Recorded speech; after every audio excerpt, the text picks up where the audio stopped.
Thank you. So my name is Junaidi. I'm the head of the International Office, University of Indonesia.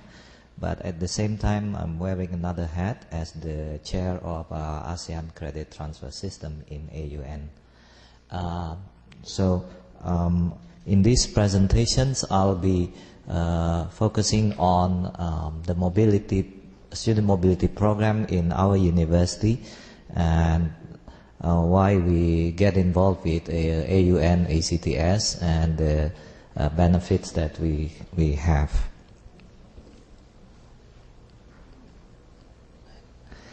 So this is the outline of my presentation today. So I'm going to start with the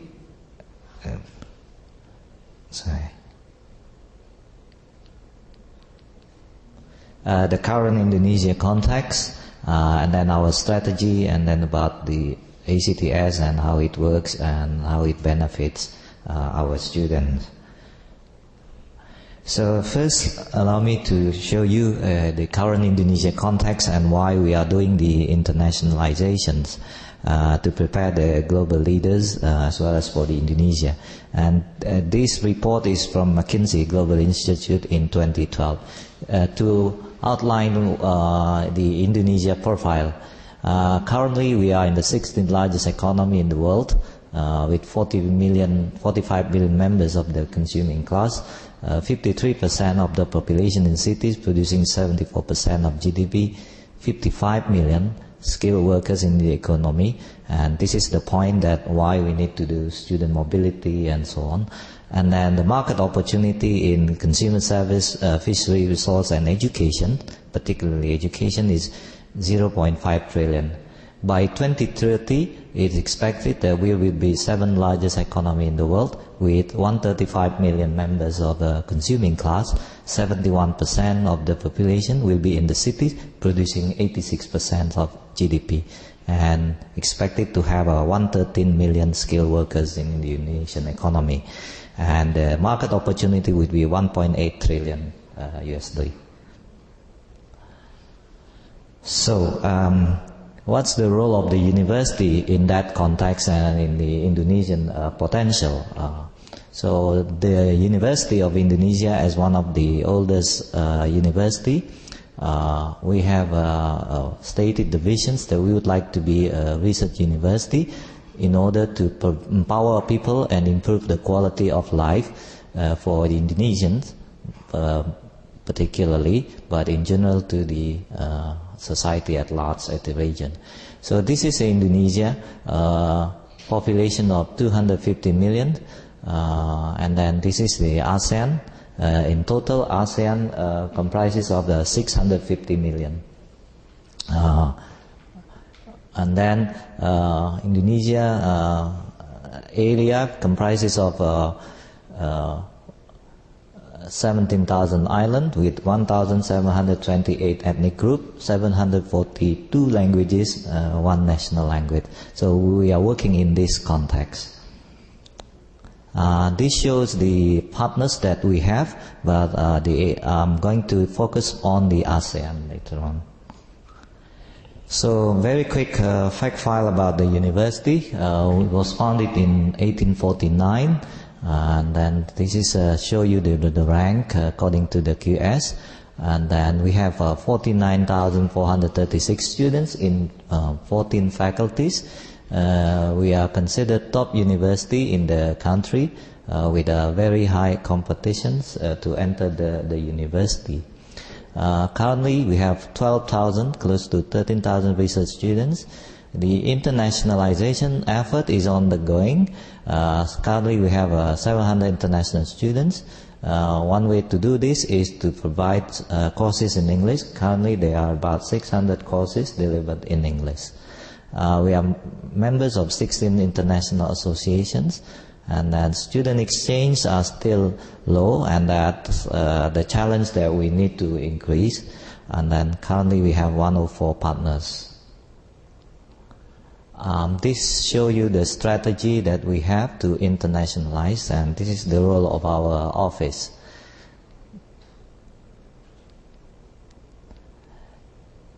So we will be focusing on the international mobility of these students. This shows you the network that we have in the international associations. My presentation will focus on this network. We have many networks, mostly with the Asia Pacific, and this is the new network. We joining the Observatory on Academic Ranking because our university launched a Green Metric World University Ranking on Green Campus. Now, then I talk about the ASEAN credit transfer. From our university perspective, we are very interested to give our students international exposure, but at the same time we think of how we can justify the mobility of the student in terms of the academic. So we are thinking of a credit transfer that would benefit our students, very student-centered, easy to use, both for administrators like us and also the academic department, and as well as for the student. So we come up with an idea to have a platform to do the mobility of students with a recognizable credit transfer. So the initiative started with ASEAN. Now, as you know, in ASEAN country, there are many academic systems and different academic calendar. So the idea is to harmonize the entire system in ASEAN countries. It's impossible to change each other's. So we come up with the idea, the concept of harmonization. So the idea is to have this. Go back. So we propose mechanism for ASEAN credit transfer. AUN, ASEAN University Network, is a network of 26 leading universities in 10 ASEAN countries. So in Manila we started the concept paper, and then in Phnom Penh we endorsed the implementations, and then in Vietnam we propose to upgrade scholarship. We already have the system, and then we need to get it going. And to get it going, of course, we need the scholarship. So in the ministerial meeting in ASEAN, and also the rector, it's endorsed that we would provide 5 full scholarships for our own students in our university. So this just start to get the system going. And then in Indonesia, we brought the attention to the senior officer, that is the minister. And then in the 4th system meeting, we have accumulated 12,270 courses offered in the system. So the system is very student-centered, and for our university, it's very convenient. We don't need to make record or do the manual one-to-one conversions and so on. The system will do all the job for us. Sorry. So the system is an online system, so our students can go to the website ACTS and then browse the university that they want to go. There will be 12,270 courses available for them to use. And by this course, I mean it's for undergraduate and graduate. But this system is not a degree system. It's an enrichment program. So this chapter, the student mobility for student enrichment. And then the grading scale, we browse the internet, and then we learn different credit transfer system. We have a European credit transfer system. In Asia Pacific, we have UMAP, that is University Mobility in Asia Pacific. So the idea is to have a more, for the future, we can work with Europe as well with Asia Pacific and with the ASEAN. So we take ECTS as the model, but then we adapt it in an ASEAN way.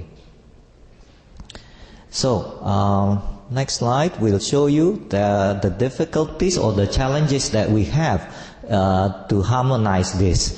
As you know, the Thailand and Philippines have their own academic calendar. I heard that starting this year, Thailand will harmonize with other ASEAN countries by changing their academic calendar into 2-semester system. So in Malaysia, they also already changed that. So Philippines is still under the discussions. Hopefully they will join so that we can work together in this. So these are the 26 leading universities in ASEAN. So this is how the processes work. But the idea is to get the international office involved in the system. But we learned that different university has a different functions. So this system is designed as a joint work of the academic department, the registrar office, as well as the international office. So we need to do the roadshow to members university to introduce the system and how the international office can get involved. So this is the system. So the student just select the country, select the university, and then select the degree, and then they can see the course title and the course description, how many credits, and so on. By the end of the program, the student will get the credits automatically, and then they can transfer the credit to their home institutions, provided that they have their learning agreement has been agreed. So, in terms of the promotions, we provide this ASEAN credit transfer. In our university, we distribute this to our university, our students, to encourage them to take part into the system. And then we need to roadshow to AUN members also in order to introduce them that we can use this as a platform for credit transfer. So far, from our experience, the credit transfer is done manually through the conversion. It's the academic who done it, and it's very time-consuming and rigorous. So that's why we need a system that can do the job for us, and then we can have our coffee while we are looking at the website. So orientation for new students. So what we do is starting last year, I speak in front of 3,000 new students and introduce the system and how they can use it, and then also link to the member websites. So these are the challenges of the. So number of scholarships need to be improved or increased. So far we have about 5 full scholarships. So the idea is to increase to at least double the scholarship. So by scholarship, I mean it's a full scholarship, airfare tickets, medical insurance, living costs, and so on in ASEAN countries. So we would like to see more students involved in the mobility.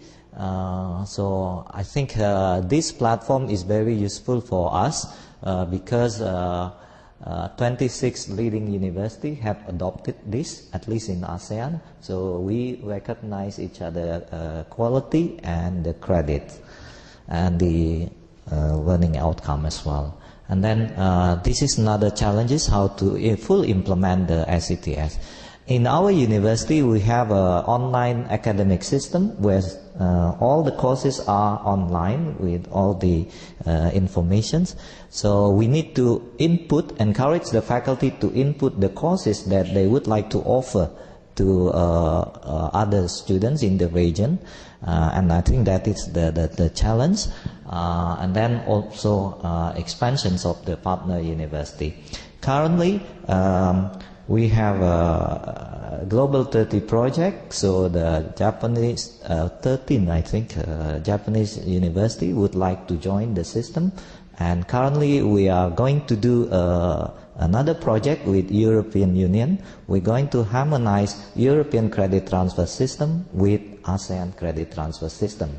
And for our university student, it would give a tremendous convenience to transfer the credits and do the mobility through in ASEAN and Asia as well as in Europe.